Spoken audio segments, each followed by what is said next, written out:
there's this idea in Jungian psychology called the circumambulation. And Jung had this idea that you had a potential future self, which would be in potential everything that you could be. And that it manifests itself moment to moment in your present life by making you interested in things. And the things that you're interested in are the things that would guide you along the path that would lead you to maximal development. Now, it sounds like a metaphysical idea or a mystical idea even, but it's not. It's not. It's a really profoundly biological idea. The idea is something like, well, you're set up so that you're automatically interested in those things that would fully expand you as a well-adapted creature. Well, like, there's nothing radical about that idea. What else could possibly be the case? Unless there's something fundamentally flawed about you, that is what the situation would be. It's kind of interesting to think about how that would be manifest moment to moment, but the idea is something like, well, your interest is captured by those things that lead you down the path of development. Well, that better be the case. Okay, so that's fine.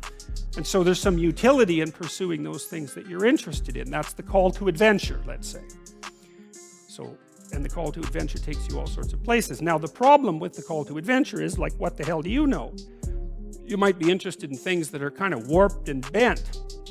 And often it's the case that when new parts of people manifest themselves and grip their interests, say, they do it very badly and shoddily. And so you stumble around like an idiot when you try to do something new.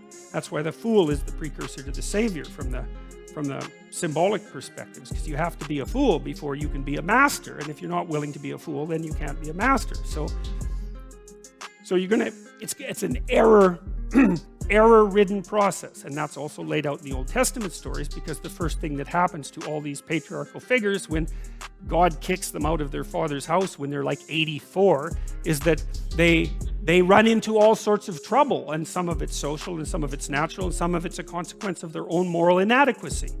So they're fools.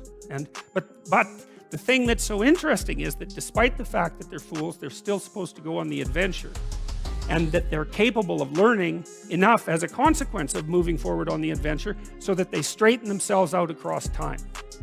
And so it's something like this. So this circumambulation that Jung talked about was this continual, we'll return to this continual circling in some sense of who you could be. You might notice, for example, that there are themes in your life. You know, when you go back across your experiences, you see you kind of have your typical experience that sort of repeats itself.